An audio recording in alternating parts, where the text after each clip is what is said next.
from having funding issues to finding race seats just to pass some time. Here are some of the reasons why Logan Sargeant was dead sure that his F1 dream had come to a sudden end. After narrowly losing the 2020 Formula 3 championship, he thought his chances of achieving his dreams had come to a halt. Despite his strong performance in his rookie season, Sargeant was 100% sure that his dream of racing in Formula 1 was dead in 2021. The multiple reasonings behind this started after the young racer had lost to a fellow rookie, F1 2023 Oscar Piastri. Sargeant had barely lost out on the title and then wasn't able to advance to F2 the following year. In 2021, when he was in his second Formula 3 season, things started taking a turn for the worse. After he had missed winning the championship in the first season, the second one didn't turn out to be nearly as good. This is because the racer had then dropped off from his position as second on the track to finish 7th. After this, Sargeant at the time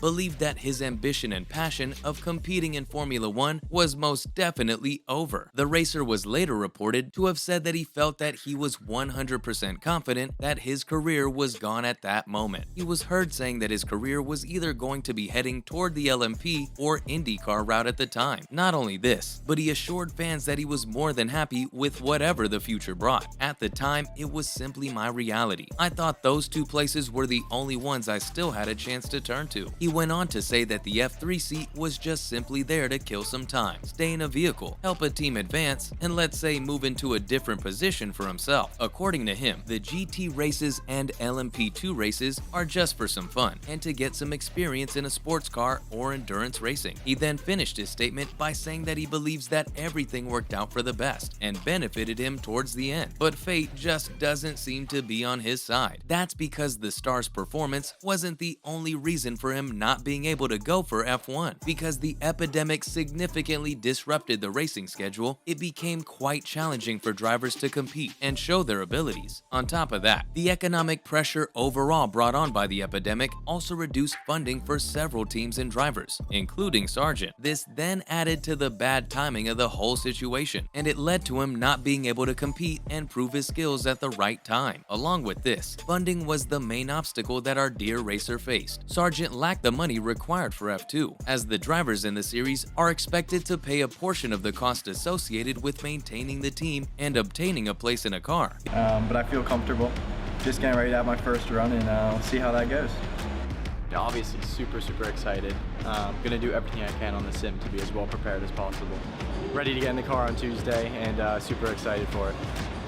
Because of this, he seemed to have lost his hope of ever being able to reach F1 and had spent his time looking at car seats as a way to stay occupied. Well, the current F1 racer certainly seems very happy with the prospect of being able to complete everything he wants to in his career. He's already achieved many of those goals, as the racer has had a history that's bound to impress. The current Formula 1 racer had quite quickly made a name for himself in karting. This is where he'd gone on to win several regional and national championships.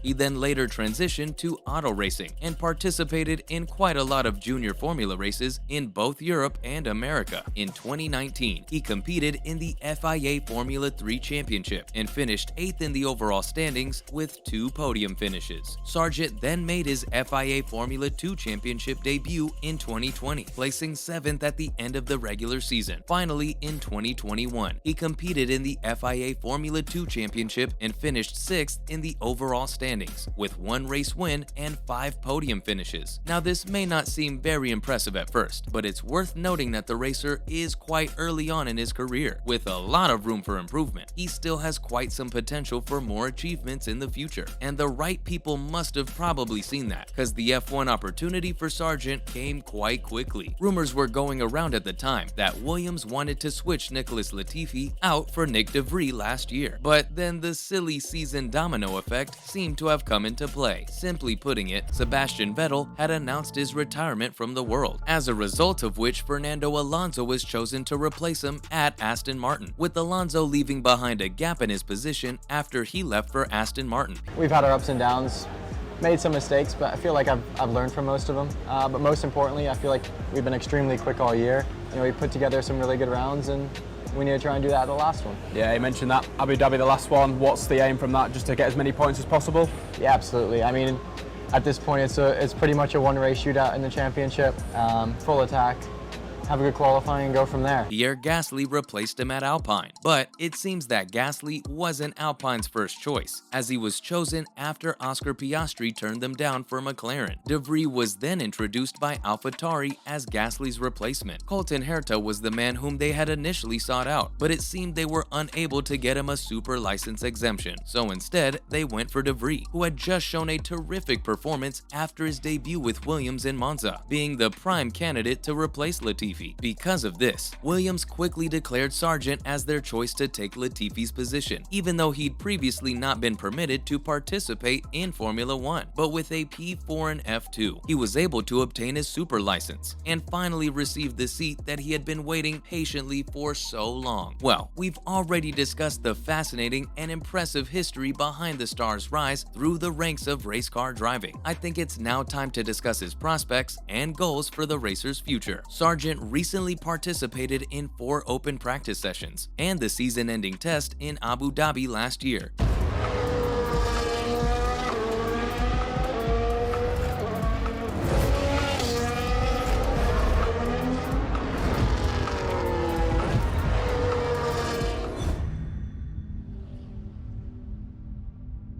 To get just a taste of Williams F1 equipment, given that preseason testing is restricted to just 3 days this year, down from 6 in 2022. He is set to start in the Bahrain Grand Prix, although it's with constrained possibilities in the Williams FW45 built for 2023. He'll then have his first opportunity to test the FW45 on Monday during a filming day at Silverstone, where he and teammate Alex Albon will divide the 100 kilometers of allowed running. On top of that, Logan Sargeant's debut season in the sport will be in 2023. This is in spite of the fact that he's had a lot of experience driving the new generation of vehicles during practice sessions and the postseason test. Fans hope that he can last longer than Alexander Rossi did, since this means he'll become the first American driver in Formula 1 since Rossi in Bahrain. This seems to put a lot of pressure on the star, as there are high expectations from the people for him to do better. If he doesn't seem to be able to do better than Rossi, then a lot of online backfire from fans and analysts should be expected by the star. As for the personal goals that the racer has set for himself, he said that there's absolutely no use putting a number on it. He believes that, in the end, getting the greatest performance out of the car will depend on his ability to enter this season willing to learn as much as he can. That's why he's determined to be open-minded and adaptable to situations, with the ideal scenario of number 1 still being on his mind. Well, I wish Sargeant luck on his journey to greatness. There you have it, guys. The reason why Sergio seemed to think his career was over and the aftershocks that led afterward. Thanks for watching, and I'll see you next time.